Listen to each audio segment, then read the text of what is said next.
puede parecer compleja, funciona en forma simple y mecánica. Consta de unas pocas piezas simples y muchas transacciones simples que se repiten una y otra vez innumerables veces. Estas transacciones son impulsadas más que nada por la naturaleza humana y crean tres fuerzas principales que mueven la economía. 1. Incremento de la productividad. 2. El ciclo de deudas a corto plazo. 3. El ciclo de deudas a largo plazo. Veremos estas tres fuerzas y cómo al superponerlas una a la otra, creamos una buena plantilla para seguir los movimientos económicos y comprender qué está ocurriendo. Comencemos por la parte más simple de la economía. Transacciones. Una economía es simplemente la suma de las transacciones que la componen. Y una transacción es algo muy sencillo. Todo el tiempo hacemos transacciones. Cada vez que compramos algo, creamos una transacción. Cada transacción consiste en un comprador que canjea dinero o crédito a un vendedor por mercancías, servicios o activos financieros. El crédito se gasta como el dinero. De modo que sumando el dinero gastado al crédito gastado, sabemos el gasto total. El gasto total impulsa la economía. Si dividimos la suma gastada por la cantidad vendida, obtenemos el precio. Y eso es todo. Esto es una transacción. Es el pilar de la máquina de la economía. Los ciclos y fuerzas de una economía son impulsados por transacciones. Así que si entendemos las transacciones, entendemos toda la economía. Un mercado consta de todos los compradores y todos los vendedores que realizan transacciones con lo mismo. Por ejemplo, hay un mercado del trigo, un mercado de coches, un mercado de valores y mercados para millones de cosas. Una economía consta de todas las transacciones en todos sus mercados. Si sumamos el total de gastos y la cantidad total vendida en todos los mercados, tenemos todo lo que necesitamos saber para entender la economía. Es así de simple. Las personas, empresas, bancos y gobiernos, todos participan en transacciones como describí anteriormente. Canjean dinero y crédito por mercancías, servicios y activos financieros. El mayor comprador y vendedor es el gobierno, compuesto por dos partes importantes. Un gobierno central que recauda impuestos y gasta dinero, y un banco central, que es diferente de otros compradores y vendedores porque controla la cantidad de dinero y de crédito en la economía. Lo hace influyendo en las tasas de interés e imprimiendo dinero nuevo. Por estas razones, como veremos, el Banco Central es un actor importante en el flujo del crédito. Ahora pongamos atención en el crédito. El crédito es la parte más importante de la economía y probablemente la menos comprendida. Es la parte más importante porque es la mayor y la más volátil. Así como compradores y vendedores van al mercado a hacer transacciones, también los prestadores y los prestatarios. Los prestadores suelen querer convertir su dinero en más dinero. Y los prestatarios suelen querer comprar algo que no pueden pagar, como una casa o un coche, o quieren invertir en algo como iniciar una empresa. El crédito puede ayudar tanto a prestadores como a prestatarios a obtener lo que desean. Los prestatarios prometen devolver la suma prestada llamada el capital, más una suma adicional llamada interés. Cuando las tasas de interés son altas, se toman menos préstamos porque son caros. Cuando las tasas de interés son bajas, se toman más préstamos porque son más baratos. Cuando los prestatarios prometen devolver el préstamo y los prestadores les creen, se crea el crédito. Dos personas cualesquiera pueden acordar el crear crédito de la nada. Esto parece bastante sencillo, pero el crédito es escurridizo porque tiene nombres diferentes. Una vez generado el crédito, se convierte de inmediato en deuda. La deuda es un activo para el prestador y un pasivo para el prestatario. En el futuro, cuando el prestatario devuelva el préstamo con intereses, activo y pasivo desaparecerán y la transacción queda saldada. Entonces, ¿por qué es el crédito tan importante? Porque cuando un prestatario obtiene crédito, puede aumentar sus gastos. Y hay que recordar, el gasto impulsa la economía. Eso es porque el gasto de una persona es el ingreso de otra persona. Pensemos que cada dólar que gastamos, alguien lo gana. Y cada dólar que ganamos fue gastado por alguien. Así que cuando gastamos más, alguien gana más. Cuando los ingresos de alguien aumentan, Los prestadores están más dispuestos a prestarle dinero porque ahora es más digno de crédito. Un prestatario digno de crédito tiene dos cosas: la capacidad de devolver el préstamo y un aval. Tener ingresos altos comparados con la deuda le permite devolver dinero. En caso de no poder hacerlo, tiene activos valiosos como aval que pueden venderse. Esto hace que los prestadores se sientan cómodos al prestarle dinero. Así, mayores ingresos permiten tomar más préstamos, que a su vez permiten mayores gastos. Y como los gastos de una persona son los ingresos de otra, esto lleva a más préstamos y así sucesivamente. Esta conducta se realimenta y conduce al crecimiento económico. Y por eso tenemos ciclos. En una transacción hay que dar algo para obtener algo. Y cuánto obtenemos depende de cuánto producimos. Con el tiempo aprendemos y esos conocimientos acumulados elevan los niveles de vida. A esto lo llamamos crecimiento de la productividad. Quienes son creativos y trabajan duro aumentan su productividad y sus niveles de vida con mayor rapidez que aquellos complacientes y perezosos. Aunque no necesariamente a corto plazo. La productividad cuenta más a largo plazo. El crédito a corto plazo. Esto es porque el crecimiento de la productividad no fluctúa mucho, así que no es un propulsor importante de los vaivenes económicos. La deuda sí lo es, porque al adquirirla nos permite consumir más de lo que producimos, y nos obliga a consumir menos de lo que producimos cuando la reintegramos. Los vaivenes de la deuda siguen dos grandes ciclos. Uno de entre 5 a 8 años, y el otro de entre 75 a 100 años aproximadamente. Aunque la mayoría de la gente siente los vaivenes, habitualmente no los ve como ciclos porque los ve demasiado de cerca, día a día, semana a semana. En este capítulo daremos un paso atrás para ver estas tres grandes fuerzas y cómo interactúan para crear nuestras experiencias. Vimos que los vaivenes alrededor de la línea no surgen de cuánta innovación o trabajo arduo hay, sino sobre todo de cuánto crédito hay. Imaginemos por un momento una economía sin crédito. En esta economía solo puedo aumentar mis gastos si aumento mis ingresos, lo cual me exige ser más productivo y trabajar más. Una productividad mayor es el único camino hacia el crecimiento. Como mis gastos son los ingresos de otra persona, la economía crece cada vez que yo u otro cualquiera es más productivo. Si seguimos las transacciones y las mostramos, vemos una progresión como la línea de crecimiento de la productividad. Pero como tomamos préstamos, tenemos ciclos. Esto no surge de ninguna ley o reglamento, sino de la naturaleza humana y de cómo funciona el crédito. Pensemos en tomar préstamos como estirar los gastos hacia adelante. Para comprar algo que no podemos permitirnos, hay que gastar más de lo que se gana. Para ello, debemos tomar prestado de nuestro propio futuro. Así creamos un tiempo en el futuro en el que deberemos gastar menos de lo que ganamos para poder devolverlo. Muy rápidamente se asemeja a un ciclo. En esencia, cada préstamo que tomamos crea un ciclo. Esto es tan cierto para un individuo como para la economía. Por eso es tan importante entender el crédito, porque pone en marcha una serie de acontecimientos futuros, mecánicos y predecibles. Esto diferencia al crédito del dinero. El dinero es aquello con que saldamos transacciones.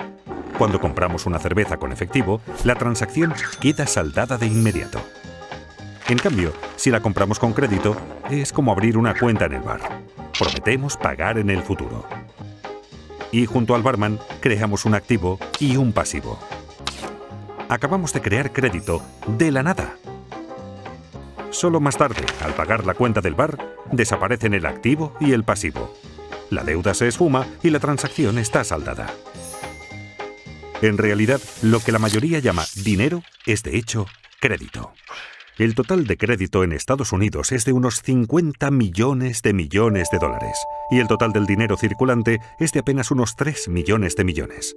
Recordemos, en una economía sin crédito, la única forma de gastar más es producir más. Pero en una economía con crédito, también podemos gastar más pidiendo préstamos. Como resultado, en una economía con crédito el gasto es mayor, permitiendo a los ingresos subir más rápido que la productividad a corto plazo, pero no a largo plazo. Ahora bien, no me malinterpreten. El crédito no es necesariamente algo malo que solo causa ciclos. Es malo cuando financia un exceso de consumo que no puede reembolsarse. Sin embargo, es bueno cuando asigna recursos con eficacia y produce ingresos que nos permiten devolver la deuda. Por ejemplo, si tomamos un préstamo para comprar una televisión grande, el aparato no genera ingresos para que devolvamos lo prestado. Pero si tomamos un préstamo para comprar un tractor y así poder cosechar mayores cultivos y ganar más dinero, podremos devolver lo prestado y mejorar nuestro nivel de vida. En una economía con crédito, podemos seguir las transacciones y ver cómo el crédito genera crecimiento. Veamos un ejemplo. Imaginemos que ganamos $100.000 anuales y no tenemos deuda alguna. Entonces, si nos prestan $10.000, supongamos que en una tarjeta de crédito podríamos gastar $110.000, aunque en realidad solo ganamos $100.000. Como mis gastos son los ingresos de otro, alguien está ganando $110.000. La persona que está ganando $110.000 sin tener deuda alguna puede tomar prestados $11.000 y así gastar $121.000, aunque en realidad solo ganó $110.000. Sus gastos son los ingresos de otro, y siguiendo las transacciones podemos comenzar a ver cómo este proceso sigue una pauta que se refuerza a sí misma. Pero recordemos, tomar préstamos crea ciclos, y si el ciclo sube, en algún momento deberá bajar. Esto nos lleva al ciclo de deuda a corto plazo. Cuando aumenta la actividad económica vemos una expansión, la primera fase del ciclo de deudas a corto plazo. El gasto sigue creciendo y los precios comienzan a subir. Esto ocurre porque el mayor gasto es alimentado por el crédito, que puede crearse instantáneamente de la nada. Cuando el gasto y el ingreso aumenta más rápido que la producción de bienes, los precios suben. La subida de precios se llama inflación. El Banco Central no desea demasiada inflación porque causa problemas. Al ver que los precios suben, el banco sube las tasas de interés. Con tasas de interés más altas, menos personas pueden permitirse tomar préstamos y el coste de las deudas existentes sube. Por ejemplo, suben los pagos mensuales de nuestras tarjetas de crédito. Como la gente toma menos prestado y tiene que pagar más por sus deudas, tienen menos dinero disponible para gastar y el gasto se ralentiza. Y como los gastos de una persona son los ingresos de otra, los ingresos bajan y así sucesivamente. Cuando la gente gasta menos, los precios bajan. Eso se llama deflación. La actividad económica disminuye y tenemos una recesión. Si la recesión se torna demasiado grave y la inflación ya no es un problema, el Banco Central bajará las tasas de interés para que todo vuelva a remontar. Con tasas de interés bajas, los reintegros de las deudas se reducen, se toma más prestado y se gasta más, y vemos otra expansión. Como vemos, la economía funciona como una máquina. En el ciclo de deuda a corto plazo, el gasto se restringe solo por la voluntad de prestadores y prestatarios de dar y recibir crédito. Cuando el crédito se obtiene con facilidad, hay expansión económica. Cuando no se obtiene fácilmente, hay una recesión. Y atención, este ciclo es controlado en primer lugar por el Banco Central. El ciclo de deuda de corto plazo suele durar de 5 a 8 años y se repite una y otra vez durante décadas. Pero notarán que la parte inferior y la superior de cada ciclo terminan con mayor crecimiento que el ciclo anterior y con más deuda. ¿Por qué? Porque la gente lo empuja. Se inclina más a tomar préstamos y gastar que a pagar deudas. Es la naturaleza humana. Por eso mismo, a la larga, las deudas crecen más rápido que los ingresos, creando el ciclo de deudas a largo plazo. Aunque la gente está más endeudada, los prestadores dan crédito con mayor facilidad. ¿Por qué? Porque todos consideran que las cosas van muy bien. La gente piensa solo en los acontecimientos recientes. ¿Y qué fue lo que ocurrió recientemente? Los ingresos subieron. Los valores de los activos suben. El mercado bursátil ruge. Es un boom. Conviene comprar mercancías, servicios y activos financieros con dinero prestado. Cuando la gente hace mucho de eso, le llamamos una burbuja. De modo que aunque las deudas hayan ido creciendo, los ingresos han crecido casi tan rápido como para compensarlas. A la relación entre deuda e ingresos la llamaré carga de la deuda. Mientras los ingresos sigan subiendo, la carga de la deuda se mantiene manejable. Simultáneamente, los valores de los activos suben vertiginosos. La gente toma préstamos gigantescos para comprar activos para inversión y hace que su precio suba aún más. La gente se siente rica. De modo que hasta con muchísima deuda acumulada, los ingresos y los activos en alza ayudan a los prestatarios a mantenerse dignos de crédito por mucho tiempo. Obviamente es algo que no puede continuar para siempre. Y no ocurre. Con las décadas, la carga de la deuda aumenta lentamente y crea reembolsos crecientes. Cuando estos reembolsos comienzan a crecer más rápido que los ingresos, obligan a la gente a recortar sus gastos. Y como los gastos de una persona son los ingresos de otra, los ingresos comienzan a bajar, lo que convierte a la gente en menos digna de crédito y reduce los préstamos tomados. Los pagos para saldar deudas continúan subiendo, haciendo que los gastos caigan más aún y el ciclo se invierta. Este es el cénit de la deuda a largo plazo. Las cargas de la deuda se han vuelto demasiado grandes. En Estados Unidos, Europa y buena parte del mundo, esto ocurrió en 2008. Ocurrió por la misma razón que en Japón en 1989 y en Estados Unidos en 1929. La economía comienza ahora a desapalancarse. En esta fase, la gente reduce el gasto, el ingreso baja, el crédito desaparece, los activos caen, los bancos sufren, las bolsas se desmoronan, las tensiones sociales aumentan y todo comienza a realimentarse en el sentido opuesto. A medida que caen los ingresos y suben los pagos por deudas, los prestatarios quedan restringidos. Ya sin derecho a crédito, sus créditos se agotan y ya no pueden tomar suficiente dinero prestado para saldar sus deudas. Desesperados, los prestatarios se ven obligados a vender activos. La fiebre de ventas inunda el mercado. Aquí es donde colapsa la bolsa. El mercado inmobiliario se hunde y a los bancos se les complican las cosas. Cuando los activos bajan de precio, bajan los valores de los avales de los prestatarios. Esto hace que los prestatarios merezcan aún menos crédito. La gente se siente pobre. El crédito desaparece rápidamente. Menos gasto, menos ingreso, menos riqueza, menos crédito, menos préstamos tomados y así sucesivamente. Es un círculo vicioso. Se asemeja a una recesión, pero la diferencia aquí es que no se pueden bajar las tasas de interés para salvar la situación. En una recesión, la baja de tasas estimula la toma de préstamos. Pero en un desapalancamiento, bajar las tasas no sirve, pues las tasas de interés ya están bajas y llegan pronto al 0%. Así que se acaba el estímulo. Las tasas de interés en Estados Unidos llegaron al 0% durante el desapalancamiento de la década de 1930 y nuevamente en 2008. La diferencia entre una recesión y un desapalancamiento es que en este, la carga de la deuda sobre los prestatarios creció demasiado y no pudo aliviarse bajando las tasas de interés. Los prestadores comprenden que deudas tan excesivas no pueden ser devueltas totalmente. Los prestatarios perdieron su capacidad de pagar y sus avales perdieron valor. Se sienten paralizados por la deuda y ya no quieren más. Los prestadores dejan de prestar. Los prestatarios dejan de tomar prestado. Pensemos en la economía como indigna de crédito. Como una persona. ¿Qué hacer entonces con el desapalancamiento? El problema es que las cargas de las deudas son muy altas y deben bajar. Hay 4 formas en que esto puede ocurrir. 1. Personas, empresas y gobiernos recortan sus gastos. 2. Se reducen las deudas mediante moratorias y reestructuras. 3. La riqueza se redistribuye de los que tienen a los que no tienen. 4.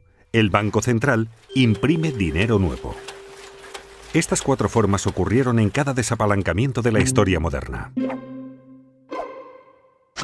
Es habitual recortar primero los gastos. Como vimos, personas, empresas, bancos y hasta gobiernos se ajustan el cinturón y recortan gastos para poder pagar sus deudas. Esto se llama con frecuencia austeridad. Cuando los prestatarios dejan de contraer nuevas deudas y comienzan a pagar las deudas viejas, puede esperarse que la carga de la deuda baje. Pero ocurre lo contrario. Como se recorta el gasto, y el gasto de una persona es el ingreso de otra, esto hace que los ingresos caigan más rápido de lo que se saldan las deudas, y así la carga de la deuda de hecho empeora. Como vimos, este recorte del gasto es deflacionario y doloroso. Las empresas están forzadas a reducir costes, lo que significa menos empleos y mayor paro. Esto lleva a la etapa siguiente. Deben reducirse las deudas. Muchos no pueden pagar sus préstamos y las deudas del prestatario son el activo del prestador. Cuando los prestatarios no pagan al banco, la gente teme que el banco no pueda pagarle lo suyo y corre a retirar su dinero del banco. Los bancos quedan restringidos y la gente, las empresas y los bancos dejan de pagar sus deudas. Esta grave contracción económica es una depresión. Buena parte de una depresión consiste en descubrir que lo que suponíamos era nuestra riqueza no está. Volvamos al bar. Cuando compramos una caña a cuenta, prometimos pagarle al dueño del bar. Nuestra promesa se convirtió en un activo del barman. Si no cumplimos la promesa, no le pagamos y entramos en moratoria de nuestra cuenta de bar. Entonces, este activo que tenía, de hecho, no vale nada. En esencia, ha desaparecido. Muchos prestadores no quieren ver su patrimonio desaparecer y acuerdan reestructurar la deuda. Esto significa que los prestadores recibirán un reembolso menor o que cobrarán en un lapso mayor o con un interés menor al acordado inicialmente. De esta manera, se incumple un contrato a pesar de que se reduce la deuda. Los prestadores prefieren así un poco de algo antes que el total de la nada. Pese a que desaparece deuda, su reestructuración hace que los valores de ingresos y activos desaparezcan más rápido, con lo cual la carga de la deuda continúa empeorando. Como recortar gastos, reducir la deuda también es doloroso y deflacionario. Todo esto afecta al gobierno central porque menores ingresos y menos empleo significan que el gobierno recauda menos impuestos. Al mismo tiempo, necesita aumentar su gasto por el aumento del paro. Muchos de los parados tienen ahorros inadecuados y necesitan apoyo financiero del gobierno. Además, los gobiernos crean planes de incentivos y aumentan sus gastos para compensar la baja de la economía. Los déficits presupuestarios gubernamentales crecen explosivamente durante un desapalancamiento porque gastan más de lo recaudado por impuestos. Eso es lo que está ocurriendo cuando oímos sobre el déficit en los noticiarios. Para financiar los déficits, los gobiernos deben subir los impuestos o tomar dinero prestado. Pero con ingresos en caída y tantos en paro, ¿de quién vendrá el dinero? De los ricos.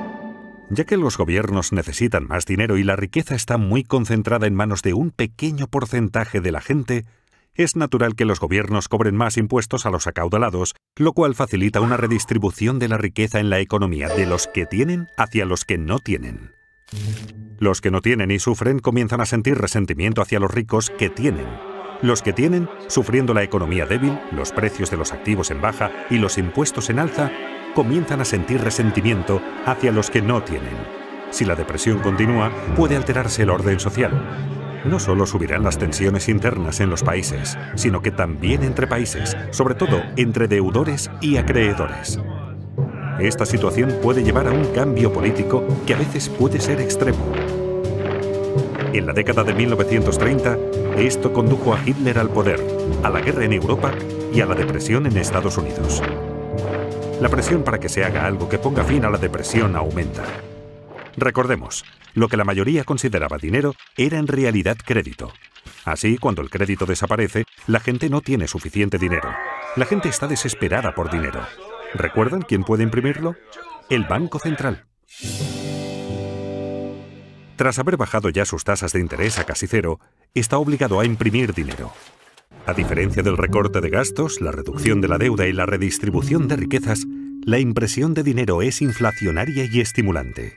Inevitablemente, el Banco Central imprime dinero nuevo, de la nada, que usa para comprar activos financieros y bonos del gobierno.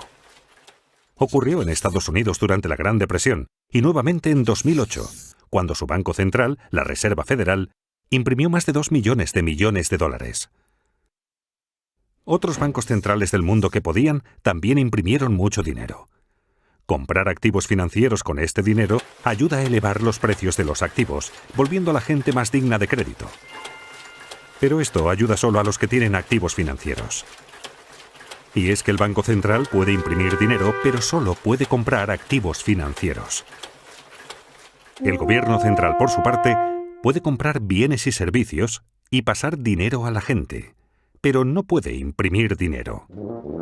Así que para estimular la economía, los dos deben cooperar. Comprando bonos del gobierno, el Banco Central en esencia presta dinero al gobierno, permitiéndole mantener un déficit y aumentar el gasto en bienes y servicios mediante sus programas de incentivos y de seguros de paro. Esto aumenta los ingresos de la gente, así como la deuda del gobierno. Sin embargo, reducirá la carga total de la deuda en la economía. Este es un momento de gran riesgo. Quienes formulan las políticas deben equilibrar las 4 formas en que se reduce la carga de la deuda. Las formas deflacionarias deben equilibrar a las inflacionarias para mantener la estabilidad. Si se equilibran correctamente, puede producirse un desapalancamiento hermoso. Y es que un desapalancamiento puede ser feo o hermoso. ¿Cómo puede ser hermoso? Aunque un desapalancamiento es una situación difícil, manejar óptimamente una situación difícil es algo hermoso. Mucho más bello que los excesos desequilibrados y alimentados con deuda de la fase de apalancamiento. En un desapalancamiento hermoso, las deudas disminuyen respecto de los ingresos. El crecimiento económico real es positivo y la inflación no es un problema. Se obtiene con el equilibrio correcto. El equilibrio correcto exige cierta mezcla de recorte de gastos, reducción de la deuda, transferencia de riquezas e impresión de dinero para mantener la estabilidad económica y social. La gente pregunta si la impresión de dinero causará inflación. No, si compensa el crédito que cae. Recordemos, el gasto es lo que importa. $1 de gastos pagado con dinero afecta a los precios igual que $1 de gastos pagado con crédito. Imprimiendo dinero, el Banco Central puede compensar la desaparición de crédito con un aumento de la cantidad de dinero. Para cambiar esta situación, el Banco Central necesita no solo fomentar el crecimiento de los ingresos, sino lograr que la tasa de crecimiento del ingreso supere a la tasa de interés sobre la deuda acumulada. ¿Qué quiero decir con ello? En esencia, los ingresos deben crecer más rápido que las deudas. Por ejemplo, supongamos que un país en desapalancamiento tiene una relación deuda-ingreso del 100%. Esto significa que su deuda total es igual a los ingresos del país entero en un año. Pensemos ahora en la tasa de interés sobre esa deuda, digamos que del 2%. Si la deuda crece al 2% por esa tasa de interés y el ingreso crece solo al 1%, jamás se reducirá la carga de la deuda. Se necesita imprimir suficiente dinero para que la tasa de crecimiento del ingreso supere a la tasa de interés. No obstante, es fácil abusar de la impresión de dinero por ser tan fácil y porque la gente la prefiere a las alternativas. La clave es evitar imprimir demasiado dinero y provocar una inflación inaceptablemente alta, como hizo Alemania en el desapalancamiento de la década de 1920. Si los responsables logran el equilibrio correcto, un desapalancamiento no es tan dramático. El crecimiento es lento, pero las cargas de la deuda bajan. Así es un desapalancamiento hermoso. Con los ingresos en alza, los prestatarios comienzan a parecer más dignos de crédito. Y cuando esto ocurre, los prestadores vuelven a prestar. Las cargas de las deudas comienzan por fin a bajar. Al poder tomar préstamos, la gente puede gastar más. La economía comienza ahora a crecer nuevamente hacia la fase de reflación del ciclo de deudas a largo plazo. Aunque el desapalancamiento puede ser horrible si se maneja mal, cuando se maneja adecuadamente, solucionará el problema. Lleva unos 10 años o más el que las cargas bajen y la actividad económica retorne a la normalidad. Y de ahí la expresión década perdida. En conclusión, por supuesto, la economía es un poco más compleja de lo que esta plantilla sugiere. Pero superponiendo el ciclo de deuda a corto plazo al de deuda a largo plazo, y a ambos encima de la línea de crecimiento de la productividad, obtenemos un modelo razonable para ver dónde hemos estado, dónde estamos y hacia dónde es probable que vayamos. En resumen, hay 3 reglas prácticas que me gustaría que les quedaran de esta charla. La primera, que la deuda no crezca más rápido que los ingresos, porque las cargas de la deuda terminarán aplastándonos. La segunda, que los ingresos no crezcan más rápido que la productividad, porque eso nos hará no competitivos. Y la tercera, hacer todo lo posible para aumentar la productividad, pues a largo plazo es lo que más importa. Son consejos sencillos para todos, incluidos los responsables de políticas. Sorprendentemente, la mayoría de la gente, y también de los responsables de políticas, no presta atención suficiente a esto. Esta plantilla ha funcionado en mi caso, y espero que funcione en el vuestro. Muchas gracias.